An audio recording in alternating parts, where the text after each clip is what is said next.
నీ కొరకు అనడానికి తుభ్యం. అహం అయిపోయింది, త్వం చెప్తున్నాను ఇప్పుడు. త్వం అంటే నీవు కదా, మరి నిన్ను అనాలంటే త్వాం అనాలి. త్వాం నిన్ను.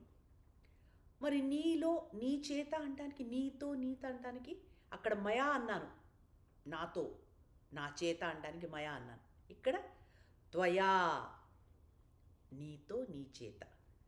ఇక్కడ కూడా త్వయా సహ, త్వయా సహ భోజనం ఖాదతి. ఎవరో సహానో సానో ఖాదతి.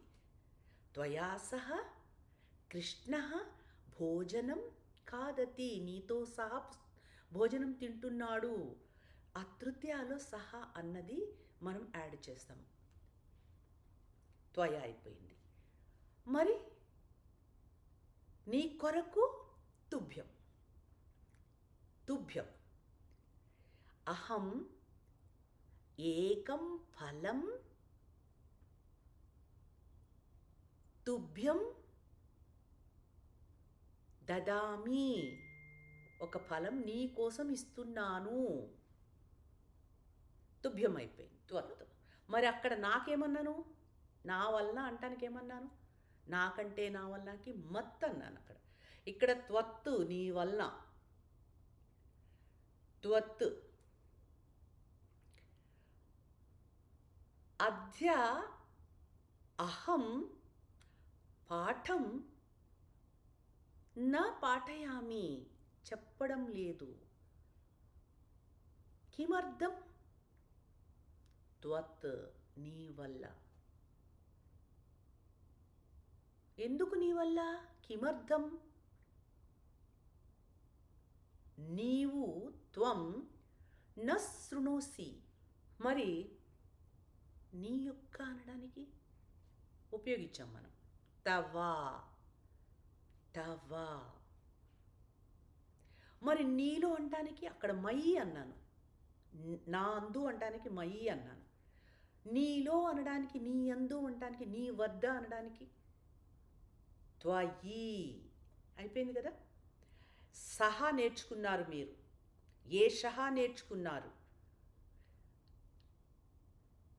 రాముడు, కృష్ణుడు, నరహ, భూపహ, గజహ, అశ్వహ, సింహ, వీటినన్నిటిని కూడా ఎలా ఫామ్ చేయాలో విభక్తులో చెప్పాను. త్వం చెప్పాను. నేను, నన్ను, నా చేత, నా కొరకు, నా వలన, నా యొక్క, నా యందు. అట్లాగే నీవు, నిన్ను, నీ చేత, నీ కొరకు, నీ వలన అంటే అక్కడే నీ నుంచి కూడా, నీ యొక్క మరియు నీ యందు. ఇవి నేర్చుకున్నారనుకోండి, కొంచెం కొంచెం మనం మాట్లాడడానికి వస్తాం. నేర్చుకోండి తప్పకుండా. అయిపోయింది. సహా అయిపోయింది, ఏ షహా అయిపోయింది. ఇప్పుడు మనము సహా నేర్చుకున్నప్పుడు కహా నేర్చుకుందాం. అది పుంలింగమే కానీ క్వశ్చన్, ప్రశ్న. కహా అంటే ఎవరు, ఏమిటి, ఎవరు ఏమిటి. సహ కహ అదేమిటి అనాలంటే సహ కహ అంటున్నాం కదా. అతడు ఏమి, ఎవరు అంటానికి సహ కహ అనే అడుగుతున్నాం. సహ కహ అంటే సహ కృష్ణ అని చెప్తున్నాము. సహ కహ అన్నాం. ఇప్పుడు సహకి మనం చేసుకున్నాం. సహ అతడు, అతన్ని అంటానికి ఏమనుకున్నాము, తమ్ అన్నాం కదా. ఇక్కడ కహ అంటే ఎవడు, ఎవడిని, ఎవన్ని, దేన్ని అని అడగడానికి కమ్. ద్వితీయ. మరి తృతీయ, అక్కడ తేన అన్నాం. సహాకి తేన అంటే దానితో, దాని చేత అనడానికి. దేని చేత అని అడగడానికి కేన.